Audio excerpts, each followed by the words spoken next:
Okay. You all know the importance of these team building weekends, so let's make sure we can get as many as better as possible. But without further ado, I'm going to hand over to Mr. Woods. Thank you very much.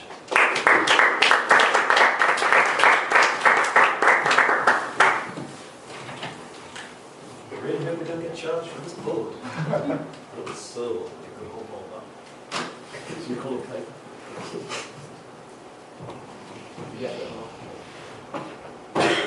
The topic I want to talk to you about, for me, has become especially prevalent in the last week. Those of you that know me well, my grandfather had a stroke a couple of weeks ago. Changed my perspective on a few things. I got on Google and I started looking for advice. Didn't want to appear weak in front of Al, so I was like, Google's not going to judge me. Let's go there. And actually, I discovered something completely different while I was on it. I discovered a brand new brand of watch. And I made a few notes on it, because it's not something I've often thought about, but it tied really well into what I'm thinking, because naturally your biggest regret when anything changes in your life is, what else could I have done? What could I have changed? And that hit me, and that's what I started by Googling. And it changed as I started Googling it. Because naturally, those of you that will know me know that I really quite like my job. After a while, everything that I think about leads back to Champions and how I can make the business better. And I took something from the briefing pain. I found a business. Now, I have some notes that I've made on it. Different way of doing things. Bear with me, because this is outside of my comfort zone. A few years ago, 4 friends came up with an idea. Now, combined, these people had spent 20 years working in the watch industry. And they really enjoyed it. Don't ask me why, but they enjoyed it. But they felt like something was missing. All 3 of them kind of had the realization about the same time that they felt like hamsters running on a wheel. Always speeding forward, but never getting anywhere fast. Now, they came up with a concept together. The concept of slow. Now, their realization, from having read a lot about it at this stage, was that slow was a mindset. Slow was about focus. And it was about focusing on the things that were really important to life. They start to think everything needs to be valued appropriately. As we all know, I'm not going to tell you the same speech again. If you remember Mr. Ledward's speech about the fact time is our most precious asset in the world. Something you never really realise until it's taken away from you. That time is a really valuable asset. So they got this idea of slow together, and they were starting to think, yeah, slow, it's not speed, it's a mindset. And they started to share this with their friends and their family. And it started to catch on. Basically formed their little mini cult without even trying. Slow as an idea, as a concept, took hold of many of the people around them. And it was from this that their conviction to create the brand itself came about. Now, they pegged it exactly right. They created the right brand at the right time. They started in the recession and yet have still gone on to be incredibly profitable.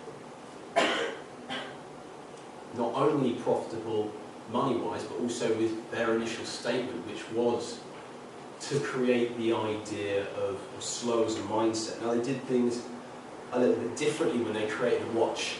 How many of you have ever seen Combat Casio, or just a Casio watch? How many of you have a watch on right now? How many of you have a second hand?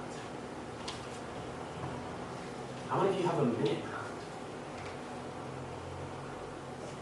It's a lot of pressure, isn't it? Time's ticking away. Right now. Seconds are passing. And yet I'm not using every second I'm talking to you. If you added up the time in this speech that I'm not talking, it might even be equal to the amount of the speech I was talking. Have I wasted that time? I'm not saying it. Debate. Depends how much you enjoy my speeches. The idea that they came up with was to fundamentally change the way we look at time. And of course, the way we visualise time is a clock face. So that's simple.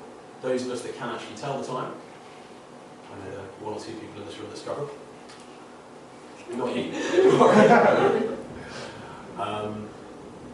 We look at a clock face, 12-hour clock.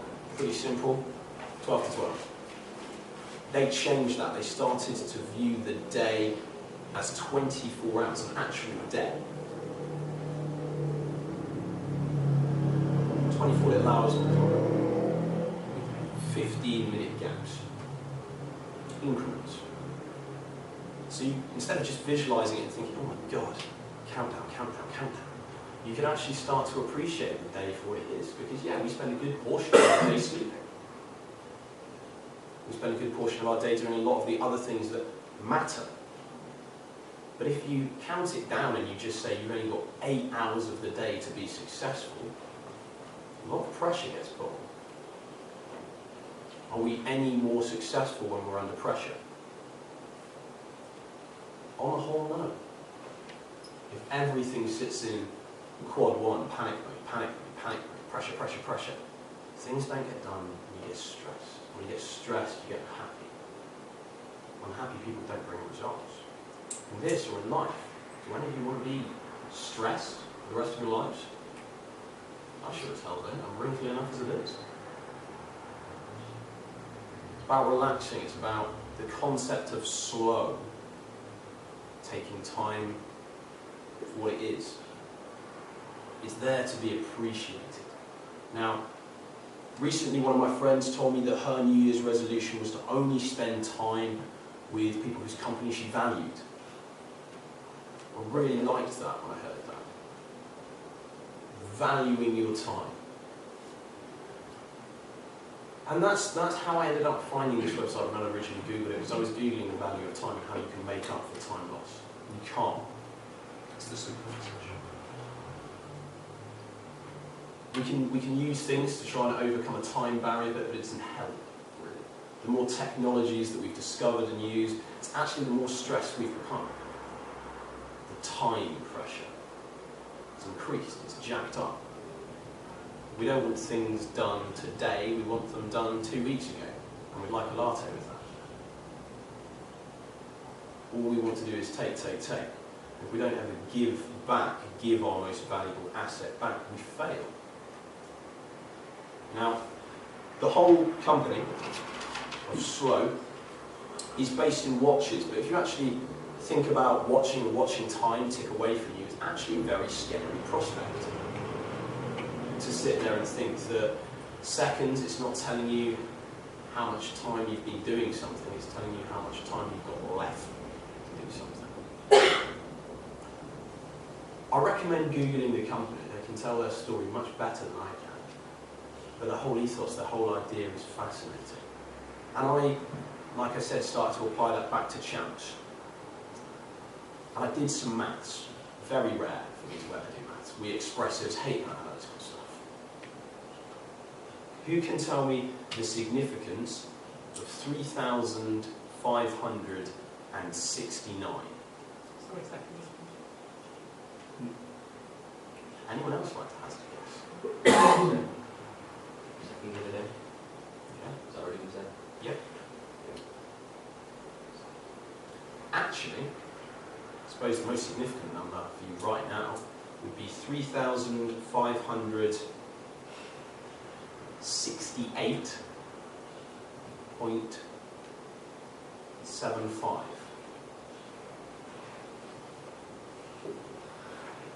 Anyone like to take a guess? Hours in a year. It is the number of hours that we have until 9 AM on the day of Sales School 1 this year.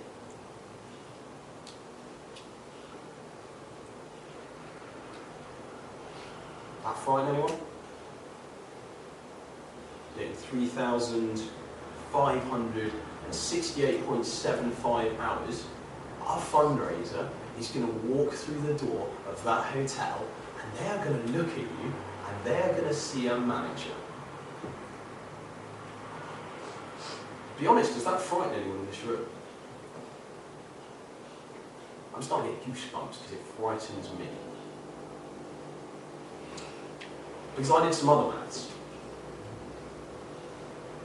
263. Can anyone tell me the relevance of that number? Days.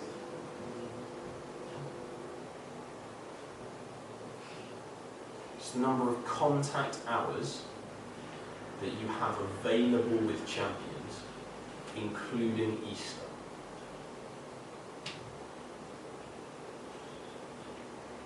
And yes, I've not included the time you're sleeping. That doesn't count as contact time with champions, even if you are schooling. So, 263 hours of contact time, including Easter. You can tell me the significance of the number 85.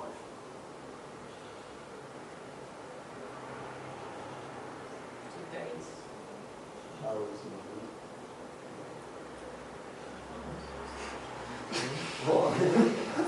What are the You've hours? got Hours that you work in a week. I can assure you from personal experience, you can work a lot more than 85 hours. Yeah. I've seen it. No, I mean, also, Do you want me to tell you? Because this last number is the one that genuinely stopped me sleeping for the first night, pretty much, after I read this. Oh, God. It is the number of contact hours that you have with champions and that we have with you if you don't do the Easter. 85 hours.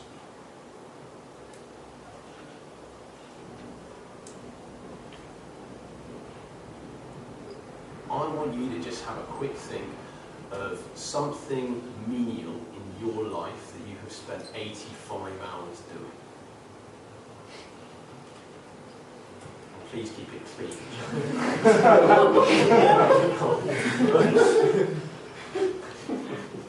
Can anyone think of something menial that they've spent 85 hours in their life doing? Glad. Playing Nazi zombies and Call of Duty. Probably more than that. Yeah. You've spent at least 85 hours. Yeah. Probably a lot more than I know it's menial though, I'm not quite proud of it. Okay. But if we say that time is our most precious resource, are you building yourself or are you just killing Nazi zombies? If there's a zombie invasion, then I think I'm better. So, you got the Well, I tell you what, I admire the contingency. Anything else?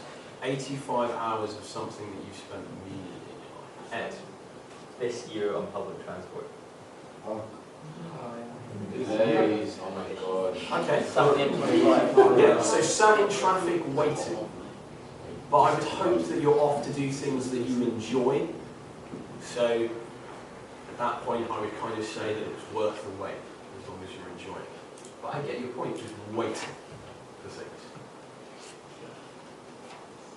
What do we all have access to these days?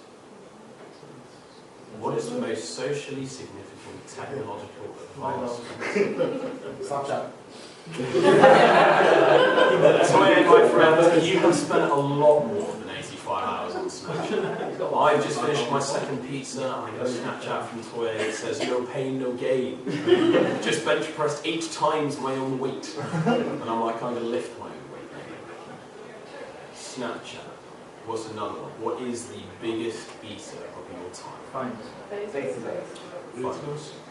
Facebook.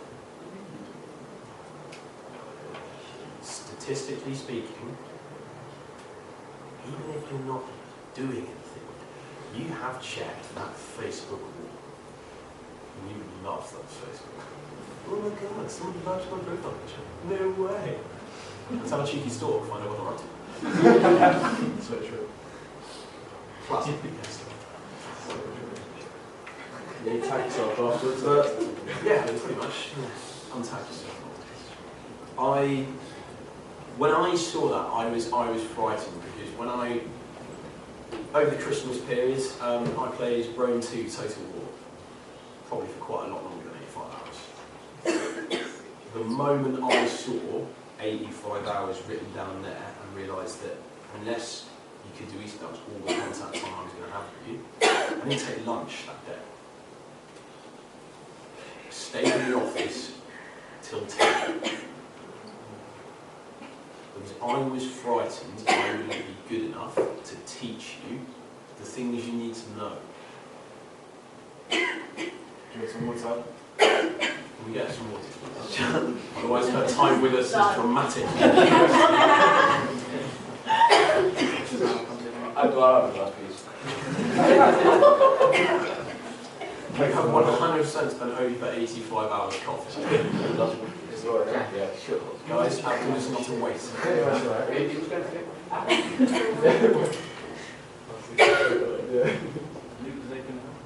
Whatever you have, if you have a pen on you right now, or if your mate does, or if you have an eidetic memory, I want you to get these 3 numbers cemented in your head.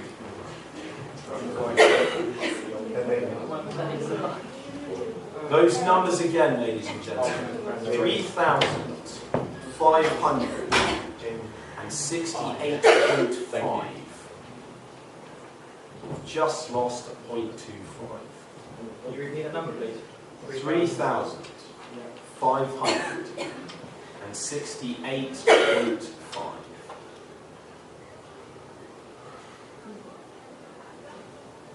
That is how long we have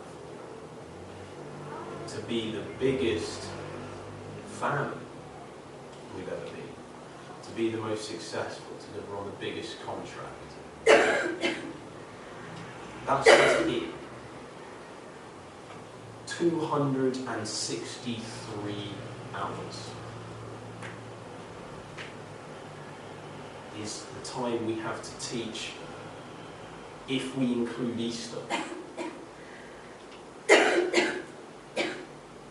85 hours is the contact time we have scheduled. Even with the weekends that the full-time team do,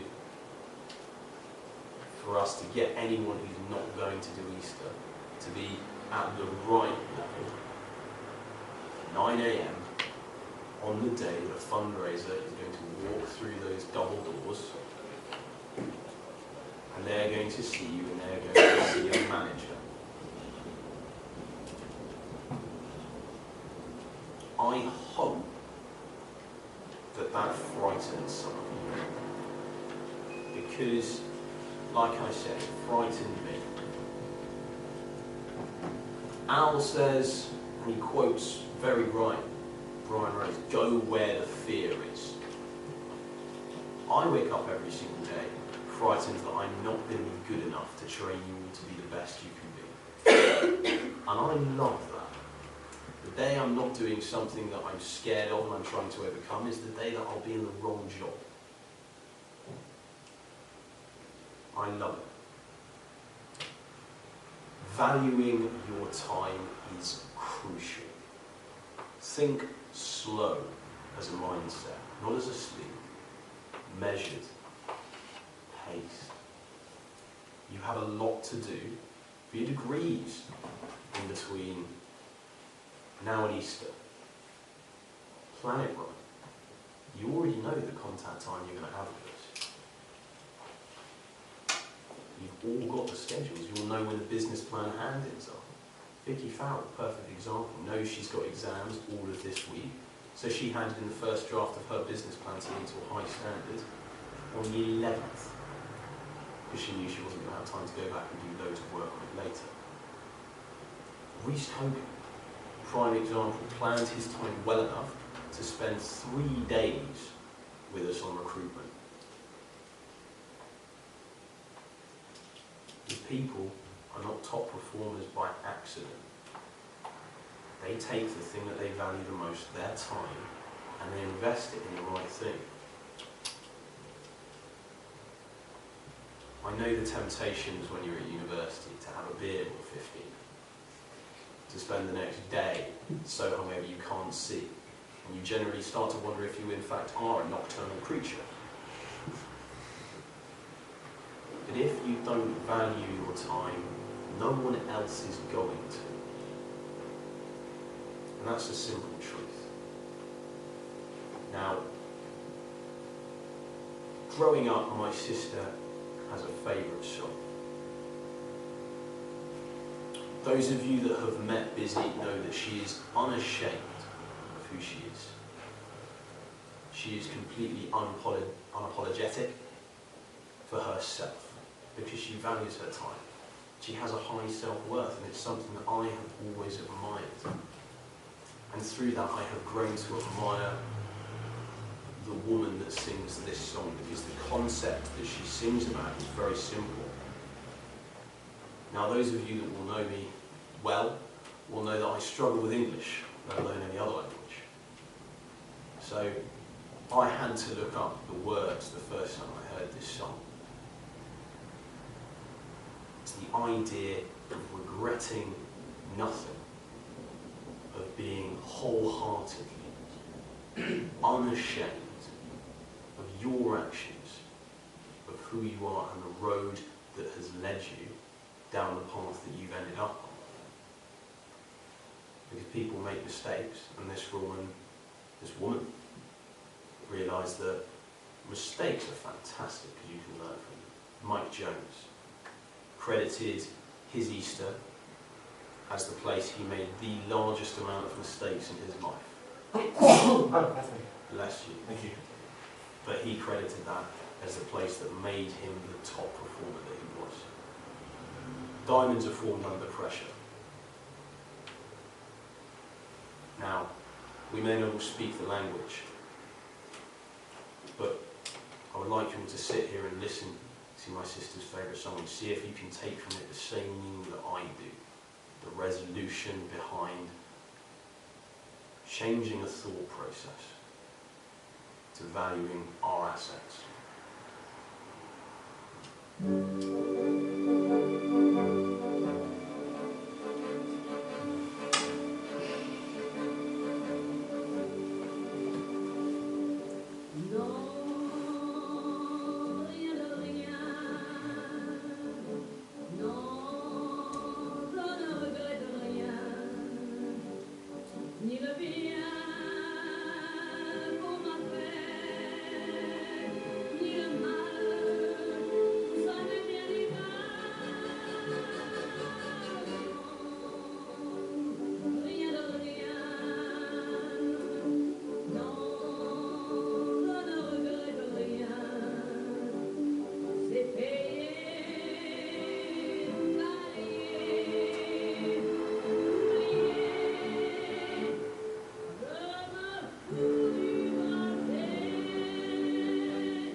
challenge for you all is simple.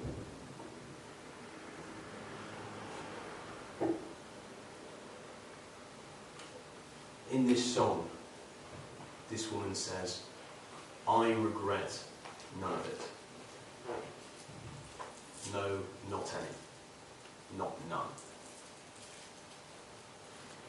My challenge for you is to arrive at 9 a.m. to wait for that fundraiser to walk in through that door and to look them straight in the face with a smile, to shake their hand. And internally, your internal scorecard can be saying to you, I regret none of it. I wasted none of my time. So my challenge for you is simple, is to be like this woman and to say to life, to yourself, to your time, I'm not going to waste you. I regret none of it. No, not none. Not any. Thank you very much, ladies and gentlemen.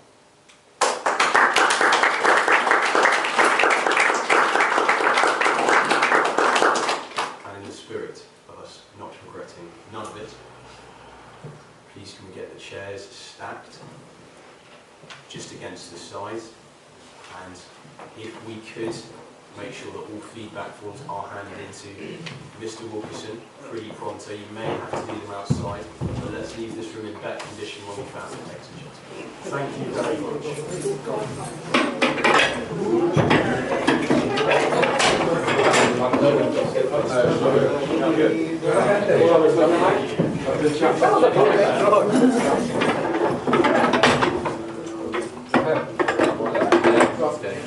You have to do this. Yeah, this is not a thing. I'm not going to kill myself. Oh my god.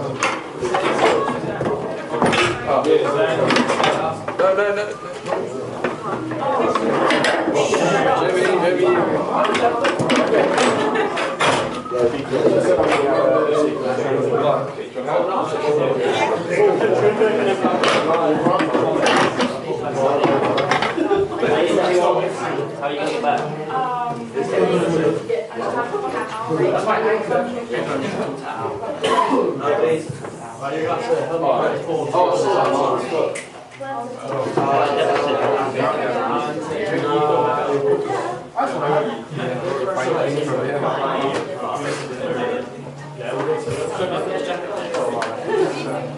Whose is this?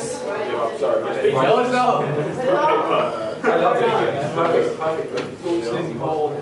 yeah, it does. Oh, just send it in. Sorry, anybody.